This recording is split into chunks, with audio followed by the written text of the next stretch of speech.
नमस्कार साथियों, श्रीमद् भगवत गीता के पास आपके हर प्रश्न का उत्तर है।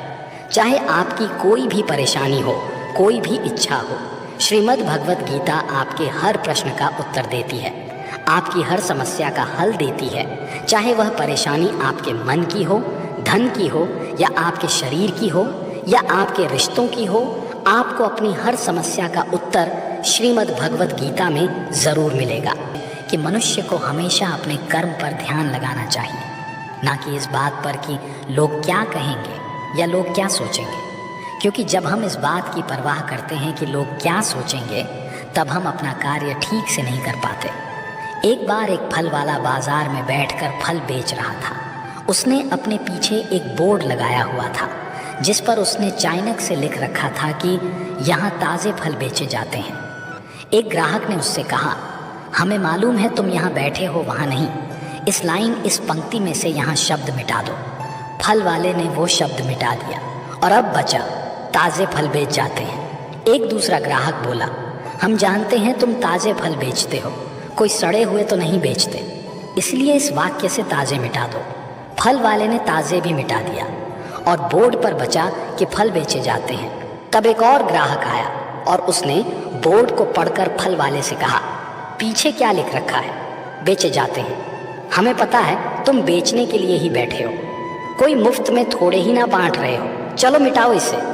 बेचारे फल वाले ने जो बचे कुचे शब्द थे वो भी मिटा दिए और अब वो बोर्ड खाली हो गया। तब एक और व्यक्ति आया और फल वाले को बोला, पागल हो गए हो क्या? इस बोर्ड पर तुमने कुछ लिखा क्यों नहीं है? इसलिए दोस्तों, दुनिया में हर एक इंसान की अपनी एक राय होती है और इंसान दूसरों को सलाह देने में माहिर होता है। हम ये नहीं कह रहे हैं कि आप किसी की सलाह ना सुनें, बस ये कह रहे हैं कि उनकी राय सुनते सुनते अपनी राय ना भूल जाएं। इसलिए हारे हुए की सलाह सुनिए और जीते हुए का तजुर्बा, लेकिन दिमाग खुद का लगाइए। डरिए मत कि हम गलती कर बैठे तो क्या होगा, क्योंकि गलतियों से ही सीखोगे। गलतियों से खुद का तजुर्बा तो आएगा। लोग हमारे बारे में क्या सोचते हैं, ये भी अगर हम ही सोचेंगे तो फिर वो लोग क्या सोचेंगे। इसीलिए कहते हैं, सबसे बड़ा रोग क्या कहेंगे लोग। इंसान जिंदगी में सफल माना जाएगा जो अंदर से हमेशा खुश रहता है। बाहर से तो सभी खुश दिखाई देते हैं, लेकिन अंदर से इंसान अशांति से भरा रहता है। बहुत पैसा कमा लिया, कामयाबी हासिल कर ली, लेकिन वो कामयाबी असली नहीं। असली कामयाबी तब मानी जाएगी जब आपका मन खुश रहता हो। खुशी प्राप्त करने के लिए हम पूरा जीवन भौतिक संसाधनों को जुटाने में लगे रहते हैं। धन, गाड़ी, बंगला इत्यादि प्राप्त करने की दौड़ में लगे रहते हैं कि इन्हें प्राप्त करने से हमें खुशी मिलेगी। लेकिन वास्तविकता में ऐसे भौतिक संसाधनों को प्राप्त करके मिलने वाली खुशी थोड़े ही समय के लिए होती है। जैसे ही हमें वो संसाधन मिलता है, हमारा मन दूसरे संसाधन को प्राप्त करने के लिए परेशान होने लगता है।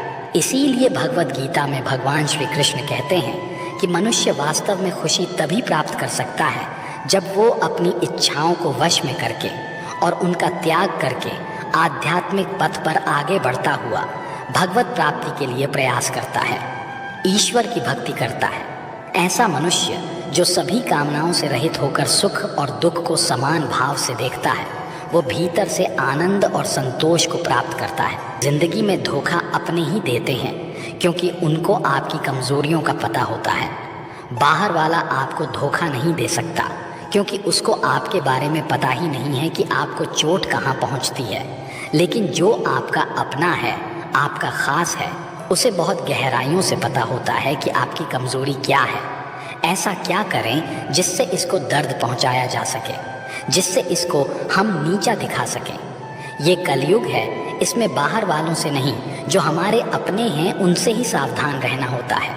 महाभारत का युद्ध दो अलग अलग राज्यों में नहीं हुआ था, बल्कि एक ही परिवार के भाइयों में हुआ था। सभी आपस में एक ही वंश के लोग थे। कितनी बार दुर्योधन ने जहर देकर भीम को मारना चाहा, न जाने कितनी बार दुर्योधन ने पांडवों को जान से मारने की कोशिश की। वो उनका कोई पराया नहीं था, बल्कि उनका भाई ही था। सारी लड़ाइयाँ घर के अंदर ही होती हैं, बाहर कौन लड़ेगा हमसे। घर में ही सारे झगड़े होते हैं। तो आपको चोट सिर्फ वही लोग पहुंचा सकते हैं जो आपके अपने हैं। आपको धोखा सिर्फ वही लोग दे सकते हैं जो आपके अपने हैं।